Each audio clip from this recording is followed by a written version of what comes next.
Good morning, good afternoon, and a good evening to all our attendees across the globe. My name is Silva Kachikyan, and I welcome you to the Armenian International Women's Association. This is one of our virtual events where we share with you insight into current issues that are of concern and relative to our lives. Now, for the benefit of those who have joined us for the first time, I want to give you a few particulars about AIWA. This year, AIWA celebrates 30 years.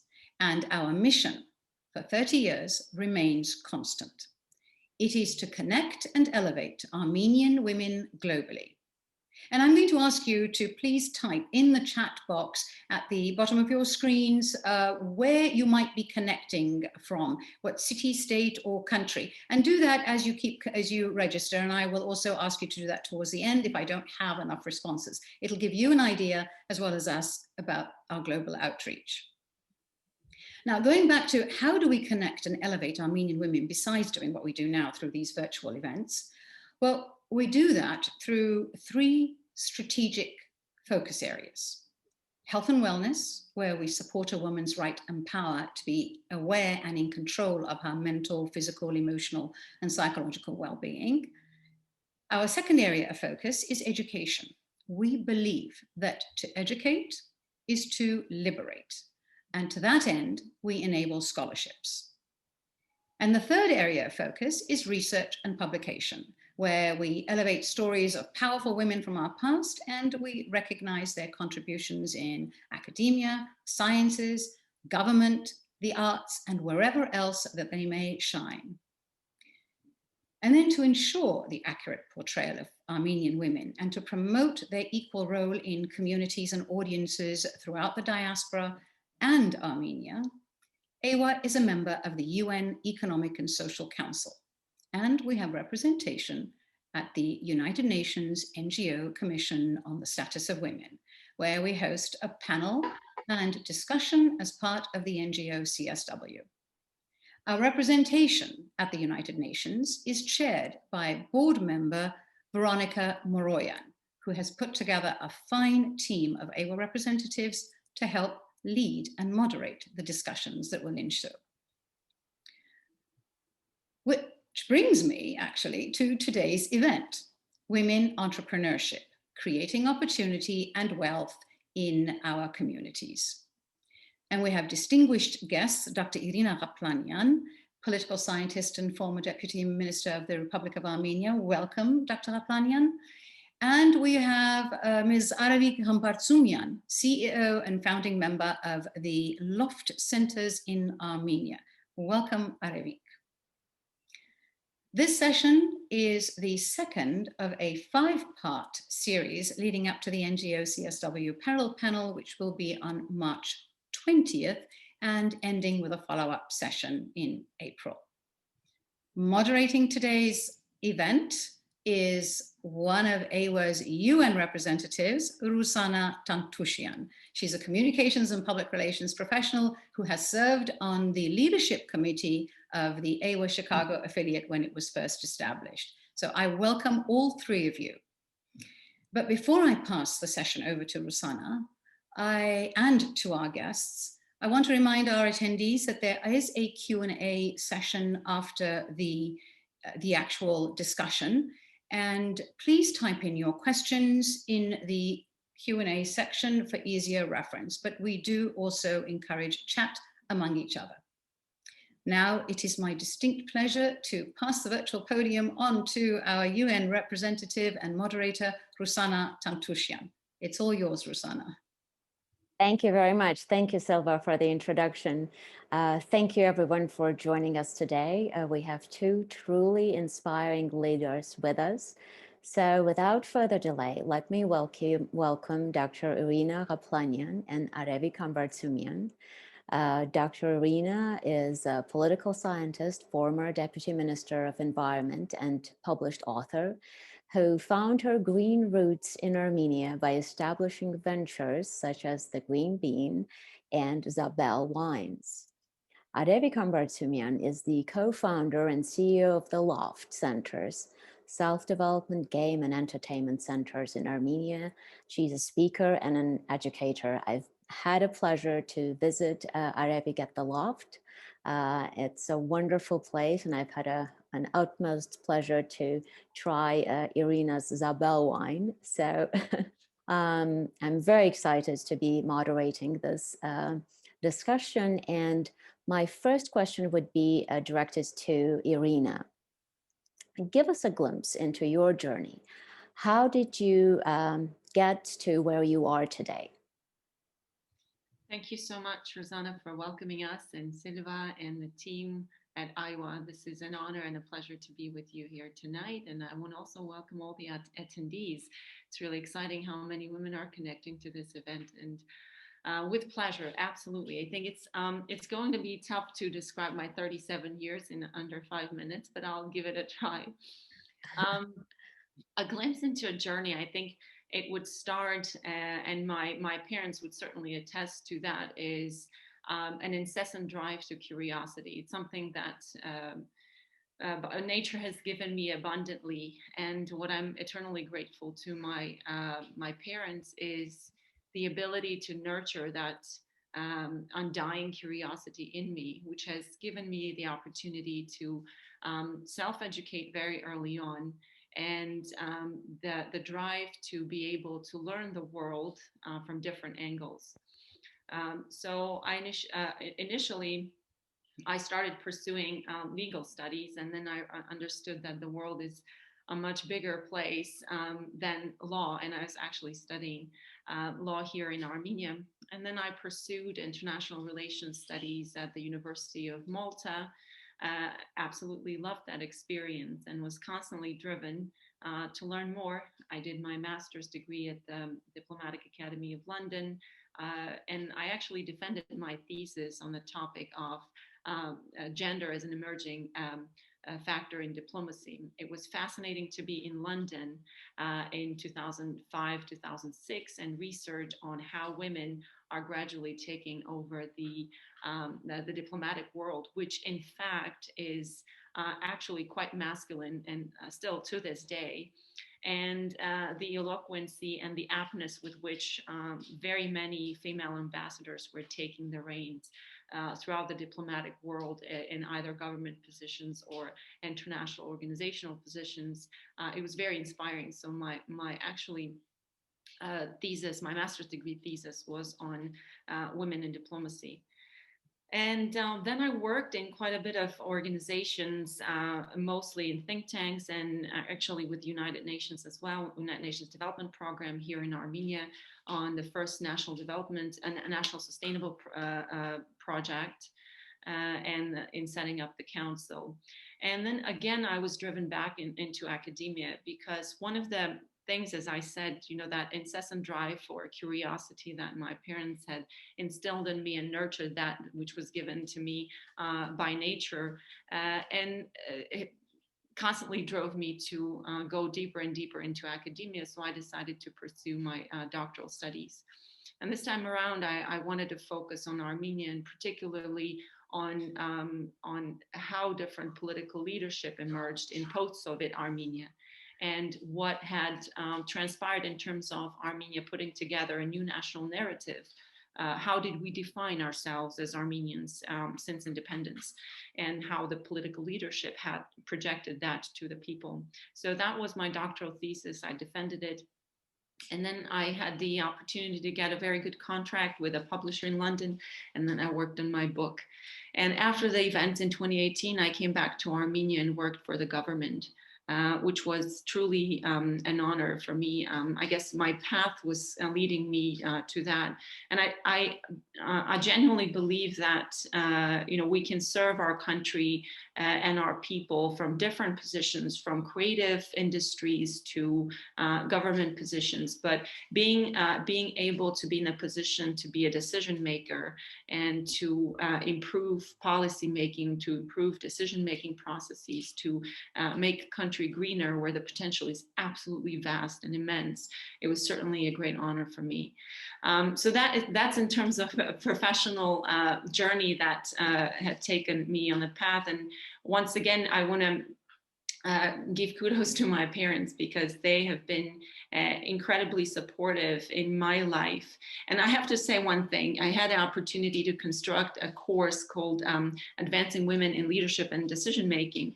And one of the things that I constantly stress to my students, which were all women in their professional careers, I stressed that, you know, it is absolutely paramount that we women do not keep giving credit to externalities or other variables, because that's not what men do. When men are asked why they succeed, they usually give credit to themselves. So, but you know, in this particular case, I would certainly want to give credit to also my parents, because for that day and age in Armenia of 90s, being that liberal and giving that much credit to education and supporting a drive for excellence was certainly something that has given me the foundation to continue to perceive excellence, and particularly self-education and education. Thank you. Fascinating. Thank you so much for sharing your story. I know there is a lot to it, but this was truly fascinating.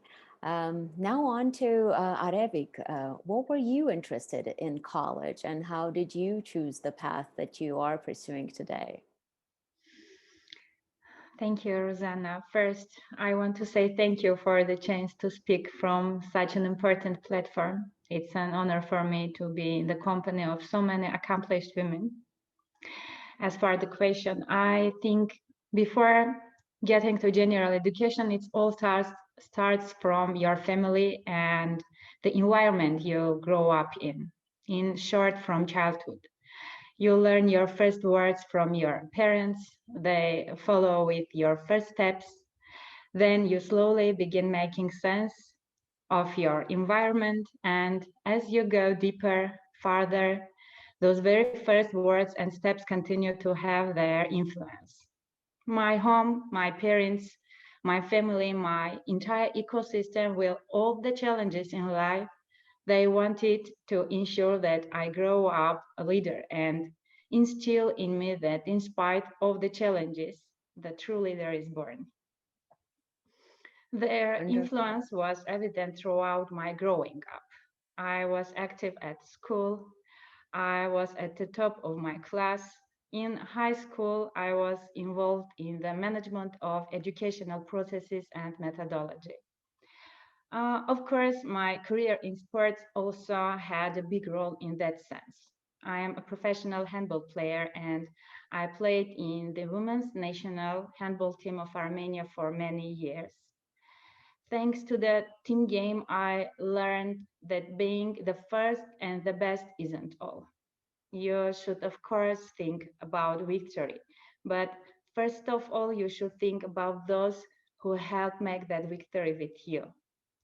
I understood early in my life the importance of being a team player.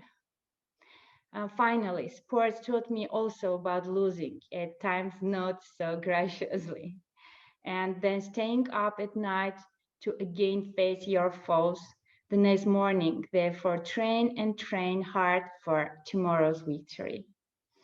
And so my family, my environment, my sports team have been the base of my professional career. Thank you. Fantastic. I can certainly echo your credits to the families, and I happen to know Irina's family, and yeah, fascinating journeys, and Arevik, your experience in sports and so many accomplishments, and which brings me to my next question to Irina. In so many experiences, in so many different geographies, what has been your greatest accomplishment, would you say? You keep asking me very difficult questions that require a lot of introspection, but you know, it's hard to talk about one specific accomplishment because, you know, when you're in different stages in life, certain things feel like that is certainly my biggest achievement in life. And then you move on, events happen in your life and you realize, no, actually, this is my biggest achievement. So just to give you a perspective, you know, when I defended my doctoral thesis, it was a journey like no other in my life. You know, I always strove for academic challenges. I love those. I love challenging myself, but that certainly was not an easy task. I remember my viva, which is in Latin, and you know, in Cambridge they use Latin vocabulary for these things. So the actual defense, which is called viva, took 3 hours, and these were professors from Oxford and Cambridge just grilling me. It was almost like an interrogation.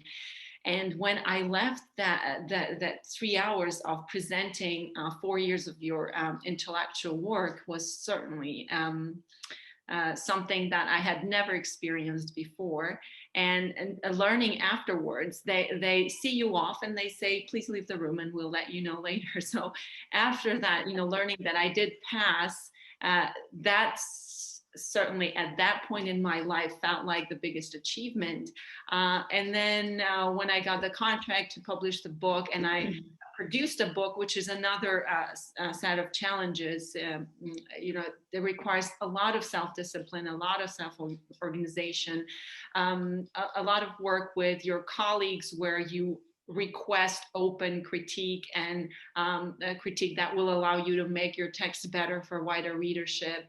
And then publishing the book and getting that contract and then having the first book in my hand, that certainly at that stage felt like an achievement, you know. Then having my children, I have 3 children, and after each birth, you realize that, you know, no matter how much academic achievements you have and professional, really being a mother feels like one of the biggest achievements in life. So I think we evolve as we progress professionally and personally. But if I really zoom in at this point in my life, where I stand and what I believe is my biggest achievement is building on all of the academic work that I have done and professional work that I have done. I would certainly say that at this point in my life, I feel that my biggest accomplishment was serving my country, because getting education and excelling in life is not really an end in itself. There's always something that's driving you. And for me, what has always been a driving factor was knowing that I'm Armenian, and there is a reason why I was born Armenian, and serving my country with having, you know, having acquired these academic achievements, these professional achievements, certainly felt like the biggest accomplishment to date. At this point in my life, I can certainly say that. And to conclude, you know, after serving in the government, you realize that there are multiple ways that you can contribute to your country. And I would urge all of us to stay focused wherever we are, because certainly to me, serving my country was and is the biggest accomplishment. Thank you. Fascinating. Thank you, Irina. Arevik, if you could share the story of the Loft. How was it born? What impact have you seen since its foundation? And where is your, well, I know you have recently become a mother of a beautiful daughter. I also know that you cherish the idea of Loft, and if it's all right with you, maybe we could reference to the Loft as your second Loft child, if you will. So tell us how the idea came about and what accomplishments you have seen so far. Well, thank you. In 2014, offline places had largely surrendered to online spaces. At the same time, it had become very difficult to unite young people with similar ideas, occupations, and interests in one non-virtual arena. there was a need to create valuable content which would interest young people who already had vast knowledge about the world.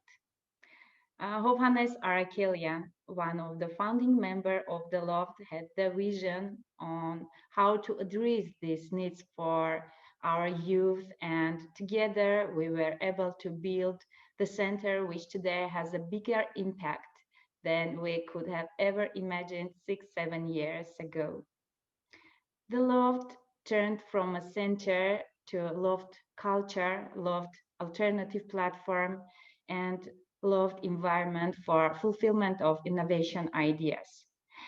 In short, Loft became a place where 1 hour before getting ready for an exam, a student can meet the president of the country, a successful businessman, or become a part of an event which is taking place in one of the halls of the facility. The influence of the organization has increased to the extent that Loft has turned from a noun to a verb. Let's loft, our patrons often say, which means to do something which will contribute to my, your, and our friends' development. Loft has never stopped learning and growing. And today we are working on a new initiative that is dear to my heart. Soon we will launch My Mentor, an online environment for our youth to meet and engage with mentors from around the globe. Fantastic. Thank you. Yes. I certainly enjoyed my time when I visited the Loft.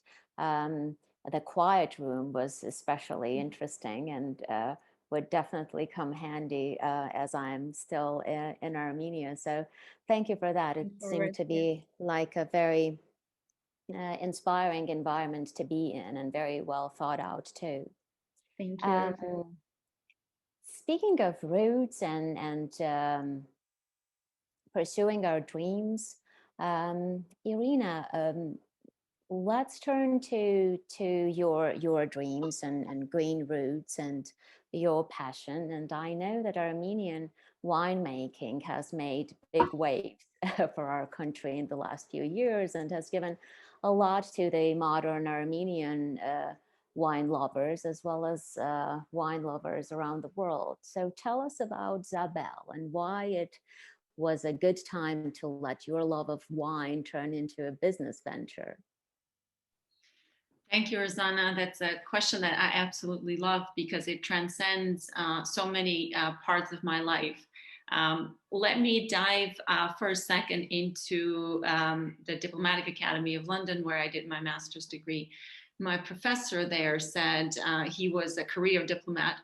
And when he was teaching negotiation skills, he told us once that diplomacy occurs between protocol and alcohol.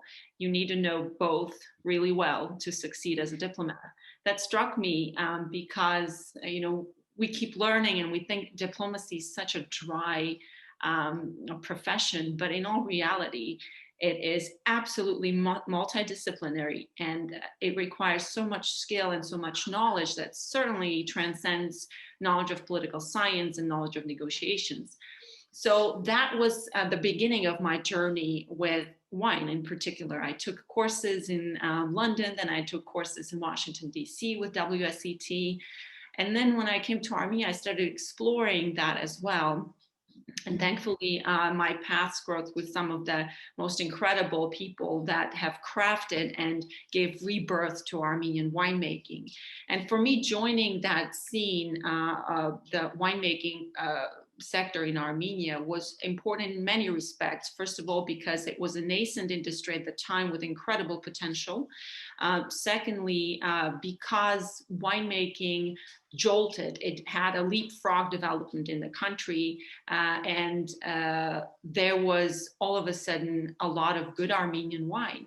And what we struggled with in terms of, getting the Armenian wine to the right markets and also getting Armenians to drink wine is positioning and presenting it the right way.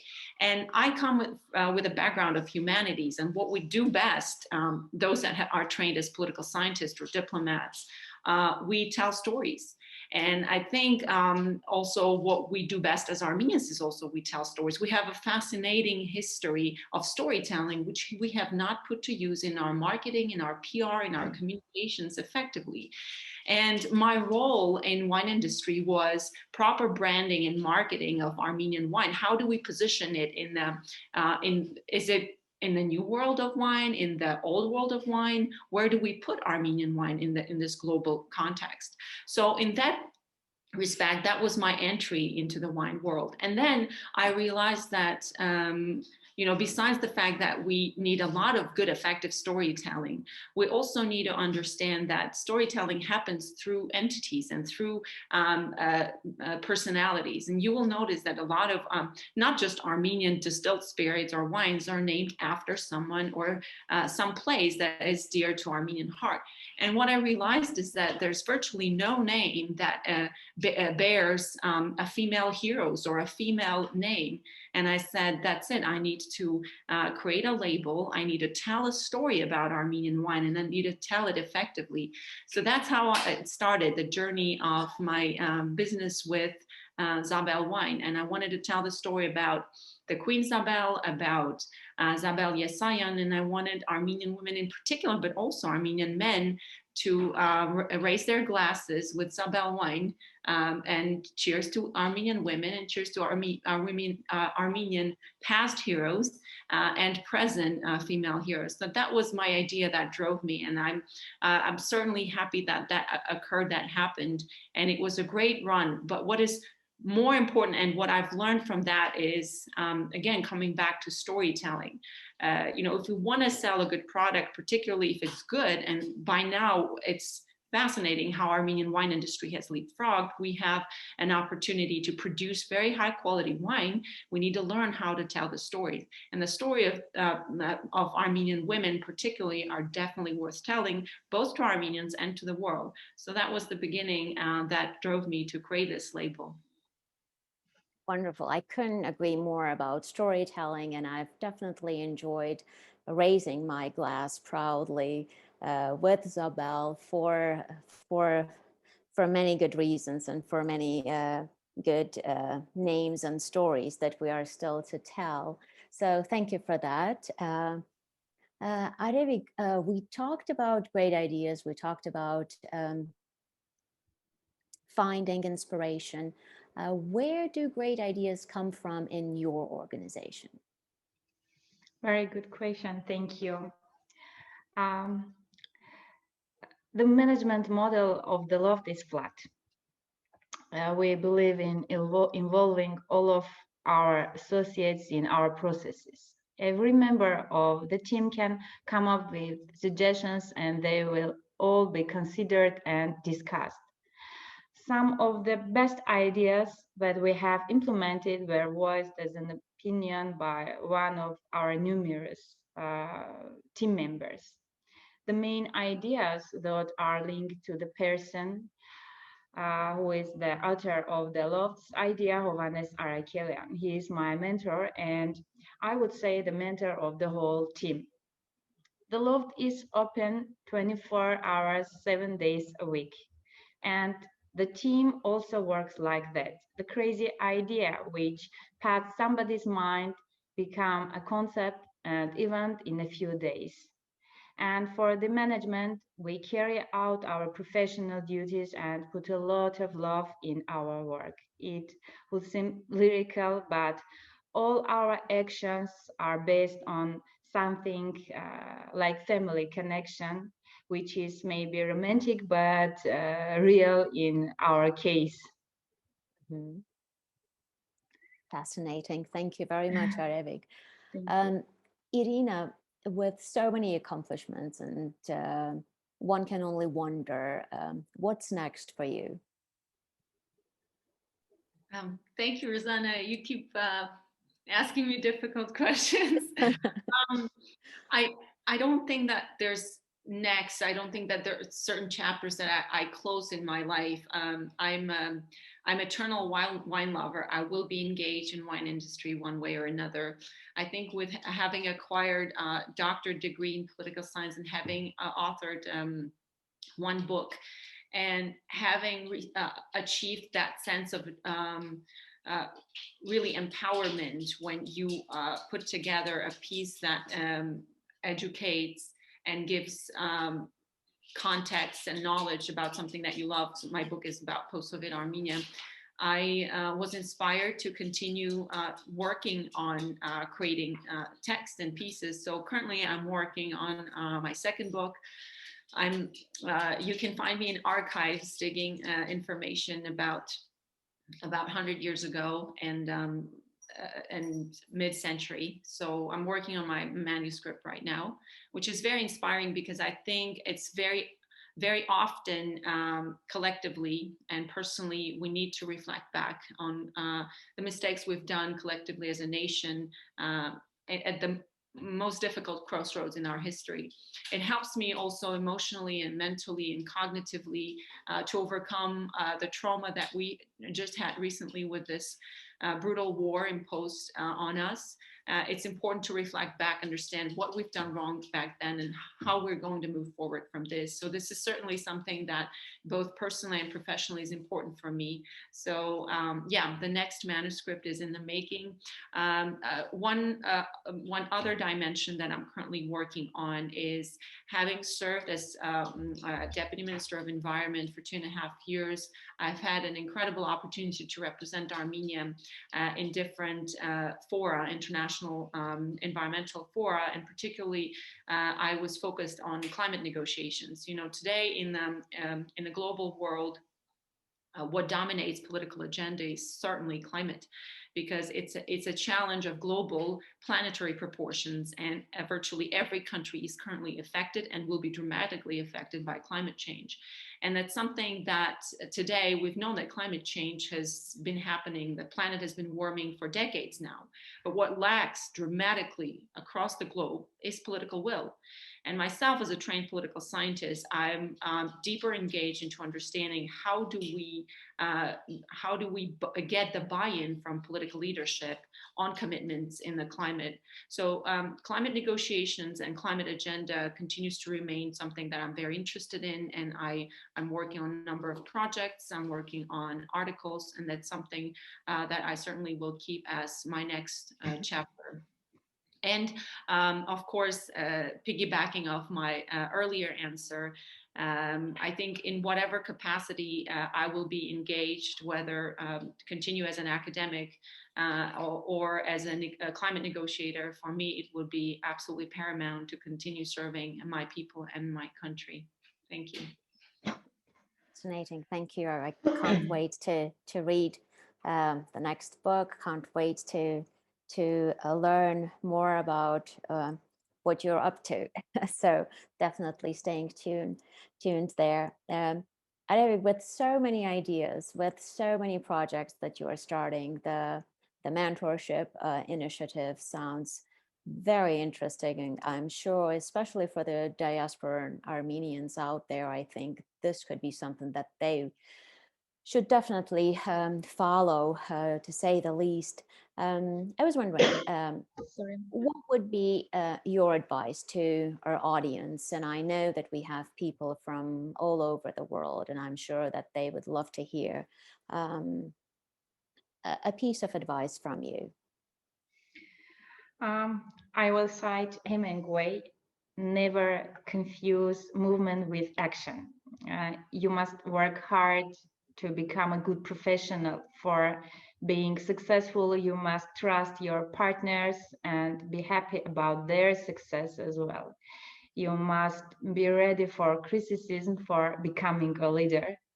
For fulfilling the idea, you must share it with the people and let them enter your space. Action, just it. The ability to be open, believe, work, make efforts, and finally listen to and accept. And as a result, all of this, the desire and will to take an action.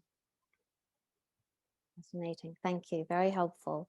Well, I utterly enjoyed our conversation. I know there hasn't been enough time for us to really cover your journeys in such depth as it would serve and would be appropriate for us to dedicate the time to.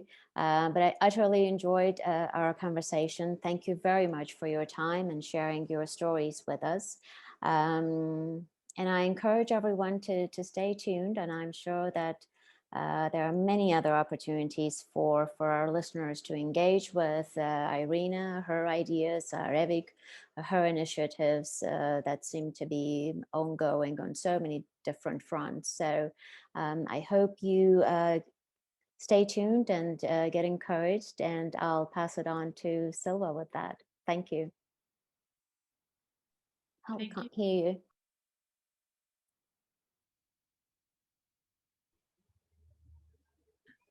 See, I got so carried away, I completely forgot that I didn't even have my volume on.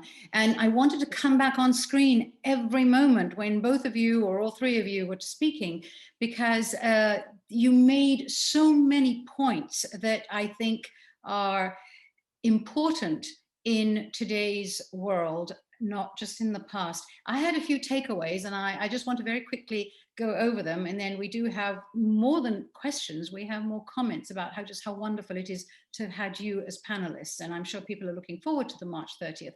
But I had a few takeaways that I was trying to write down very quickly, and the number one, it came through from both of you that women are the integral glue of a family, a community, a culture, a society, and most importantly, the nation. And you are, I mean, the pride of a woman serving her country seems, and in government and doing things for family, just comes off very differently from what we have seen in patriarchal surroundings.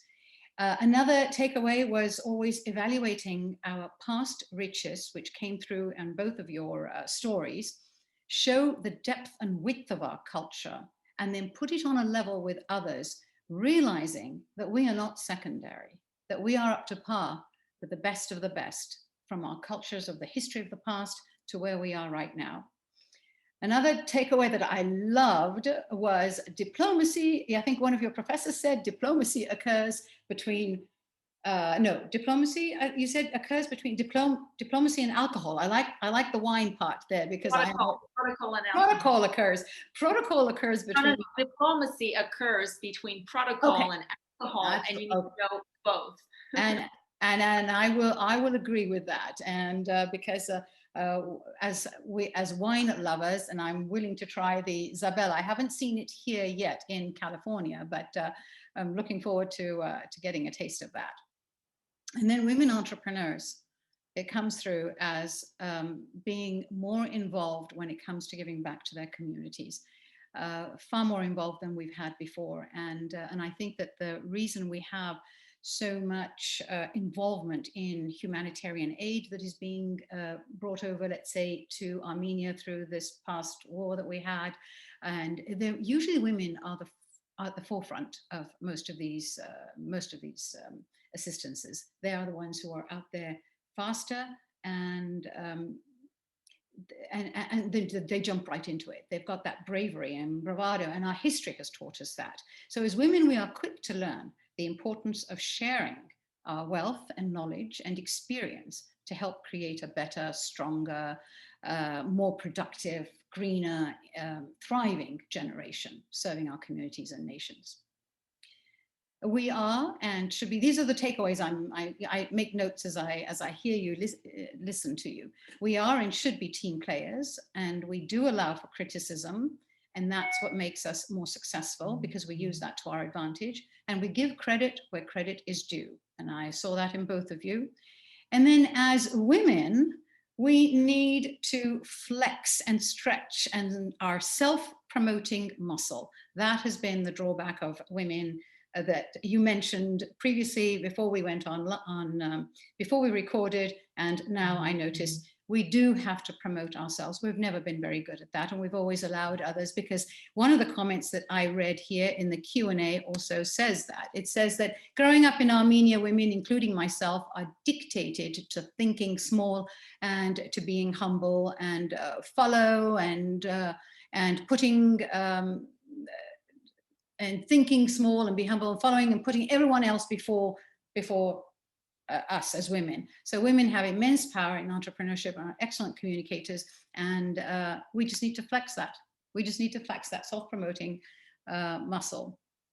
And please, let's go through, I'm going to go through some of the chat. Most of them is really all in praise of the work that you do as women, for the stories that you've given. There's a question here for Irina. What are the challenges for engagement of women in Armenian political life?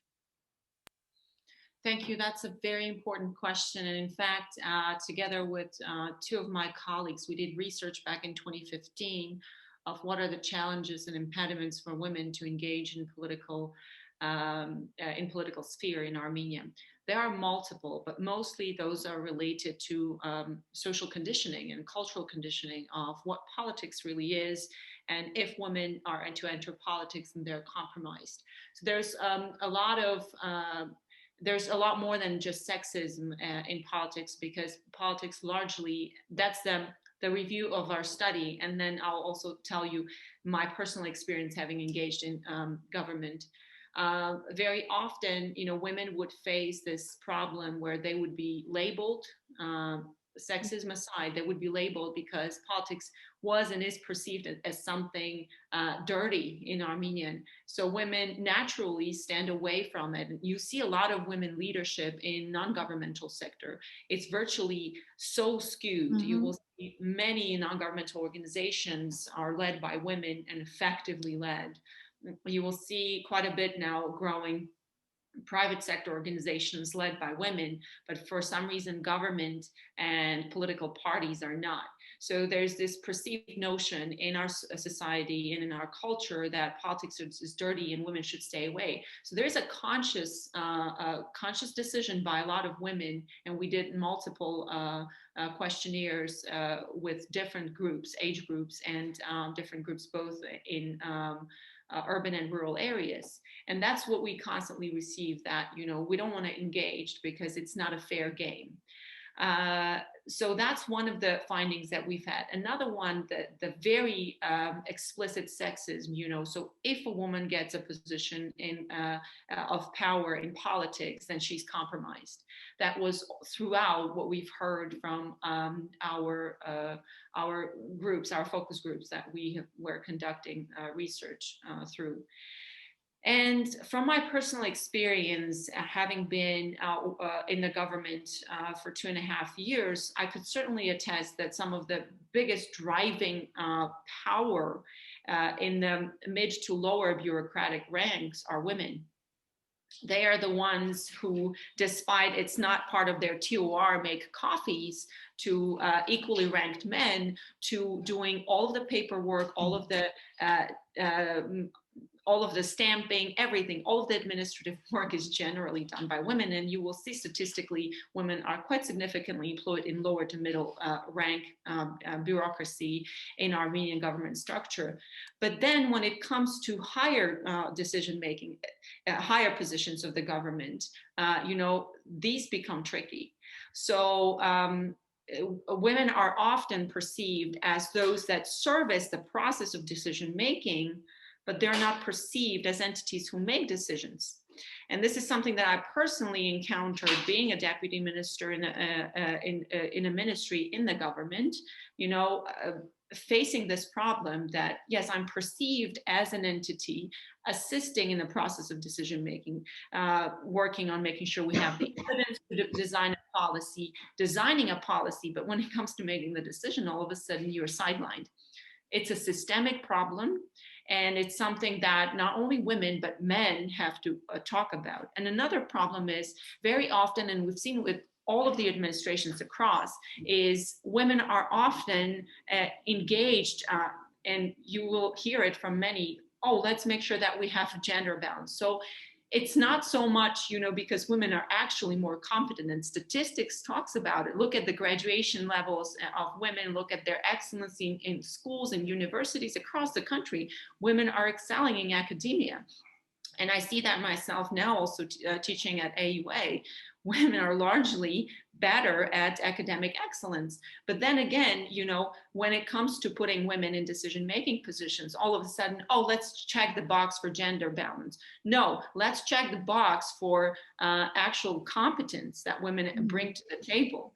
So there's certainly a lot of problems. These stem from systemic problems within the government. These stem largely also from social and cultural conditioning that are women subjected to. And what you earlier said, that we are taught to be humble, and what we think are generally culturally traits of leadership, that is bravery, that's having a voice, speaking loud, raising your hand in the room. These are all masculine features that are not feminine, so women are discouraged from expressing elements of leadership. So again, we're very socially and culturally conditioned not to partake and sit at the table. And it's an uphill battle, for sure. Yes, yes. Arevik, do you have anything to add to that? No, I think... No, thank you. We really need to encourage, and we have to find a way to encourage younger women to get involved in politics and diplomacy.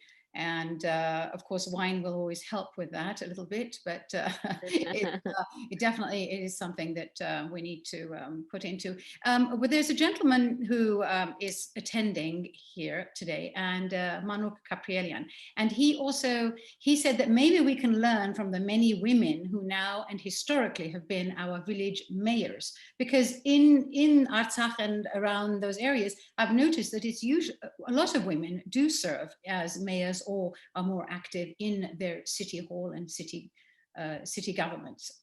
So he makes a good point there. Maybe we need to know, well, I know one of the reasons might have been because we have men who usually go out to war, and then you only have the women who are in charge, but they usually do a pretty good job in the absence of the men too. So, but if there's anything else that you'd like to add to that,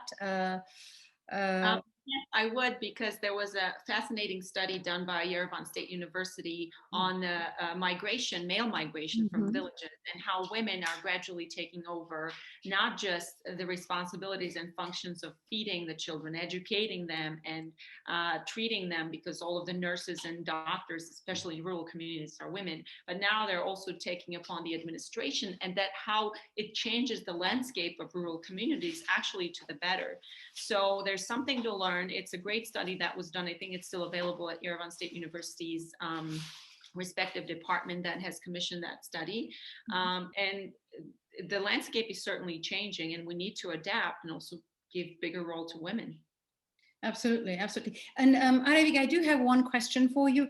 In the loft, which does a superb job of bringing youth, and the families are very happy with them being there because of the way they engage in any structure, and they engage in things that how shall I say, that actually promotes their intellectual abilities. How do you have a lot of young girls who come there, or are they more men or young boys who come to the loft and make use of the services there? Well, let me jump in real quick. Arevik, if you need support in terms of translation or anything, just to let us know. I think a little bit. I understand the question. I can speak in Armenian if I can. Հիմնականում կանայք են, այո, մեզ մոտ այցելում, եւ խնդիրը նրանում է, որ կանայք ավելի Հայաստանում զարգանալու եւ ձգտում ունեն, եւ նման հարթակներում եւ նման պլատֆորմներում կարծում եմ սա մշակութային խնդիր է, որտեղ մեկ հարթակում պետք է համագոյատևեն տարբեր խավերի մարդիկ եւ տարբեր ոլորտների երիտասարդներ, 90-ականներից սկսած, եթե կարելի է, ես Իրինան էլ էստեղ խոսեց այդ մասին, 90-ականներից սկսած մեր ընտանիքներում կանանց ավելի շատ են այսպես աջակցում ծնողները, որպեսզի նրանք կարողանան լավ կրթություն ստանալ, իսկ մեր հարթակում ոչ ֆորմալ կրթությունն է շատ ավելի կարևոր եւ եթե նայենք տոկոսային հարաբերակցությամբ, մենք տեսնում ենք ըստ մեր ստատիստիկայի, որ 70-30 հարաբերակցությամբ կանայք ավելի շատ են եւ երիտասարդ աղջիկները ավելի շատ են ձգտում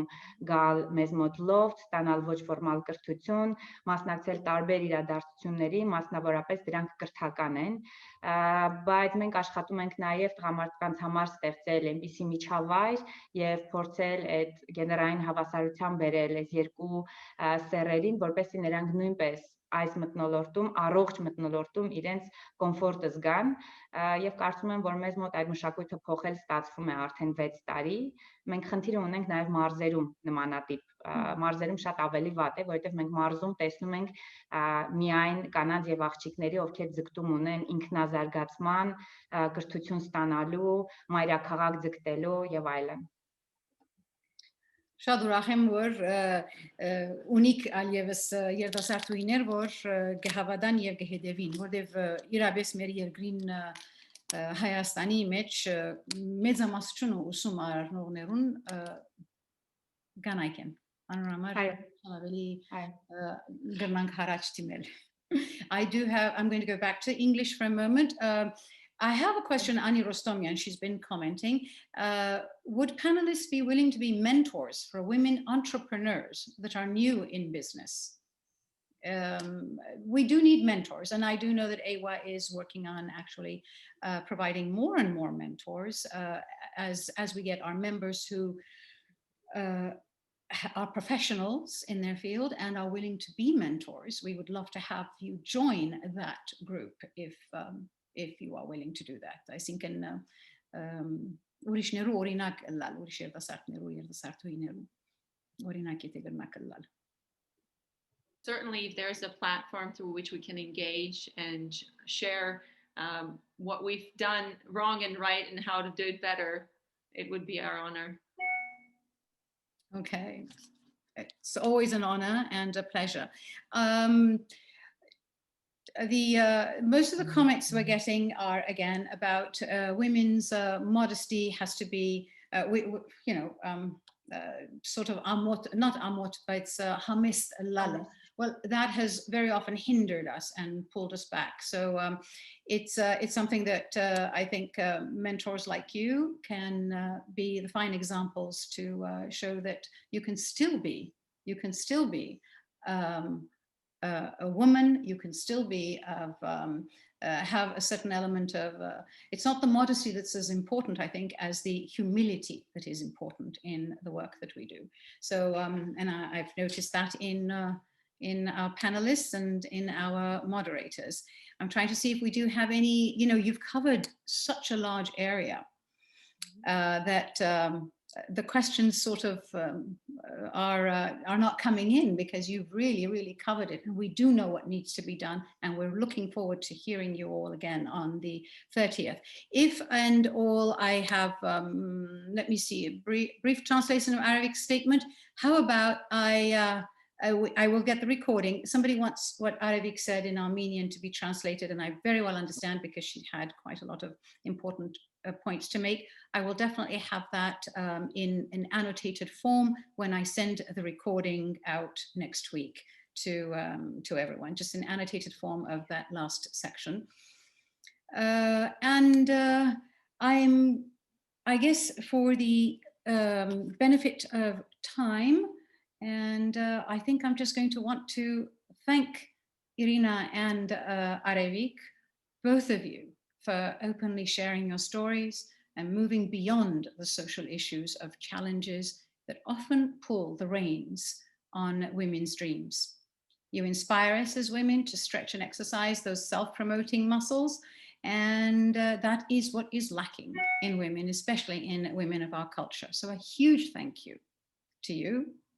And then a huge thank you to our eloquent United Nations representative, AIWA representative, and moderator Ruzanna Tantushyan. You set the ball rolling to introduce our guests, Irina and Arevik.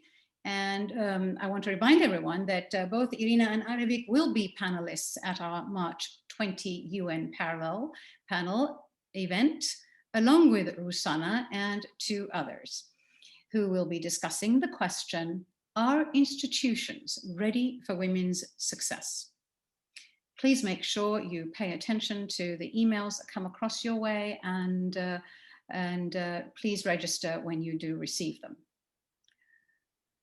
Time to close. So I'd like to thank all our listeners across the globe.